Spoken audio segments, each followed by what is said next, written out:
Simpang Hantu Rel Biren Reuleut, sebuah persimpangan yang menyimpan pesona tersendiri. Di balik keramaian lalu lalang kendaraan, tersembunyi kisah kehidupan yang dinamis. Hujan yang mulai mereda seolah memberikan kesempatan bagi aktivitas untuk kembali bergeliat.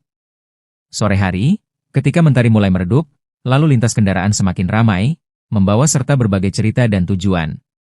Namun, di balik keramaian dan gemerlap lampu senja, ada badai ekonomi yang tengah melanda. Banyak yang merasakan dampaknya, dari pedagang kecil yang menjajakan dagangannya di tepi jalan hingga para buruh bongkar yang berjuang mencari nafkah. Simpang Hantu Rel menjadi saksi bisu perjuangan mereka untuk bertahan di tengah kesulitan. Para pedagang kecil mengeluhkan sepinya pembeli, membuat mereka semakin sulit untuk mendapatkan keuntungan. Sementara itu, para buruh bongkar harus berjuang keras untuk mendapatkan pekerjaan.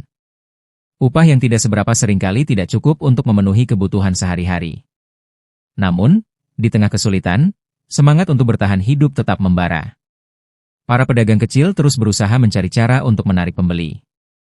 Para buruh bongkar tidak kenal lelah mencari pekerjaan. Mereka percaya bahwa badai ekonomi ini akan segera berlalu.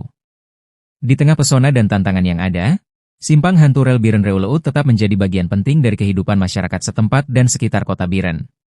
Disinilah mereka mencari nafkah, bertemu dengan teman dan saudara, serta berbagi suka dan duka. Semoga badai ekonomi segera berlalu, dan kehidupan kembali normal. Semoga Simpang Hantu Rel Biren Reuleut tetap menjadi tempat yang penuh dengan harapan dan semangat untuk meraih masa depan yang lebih baik.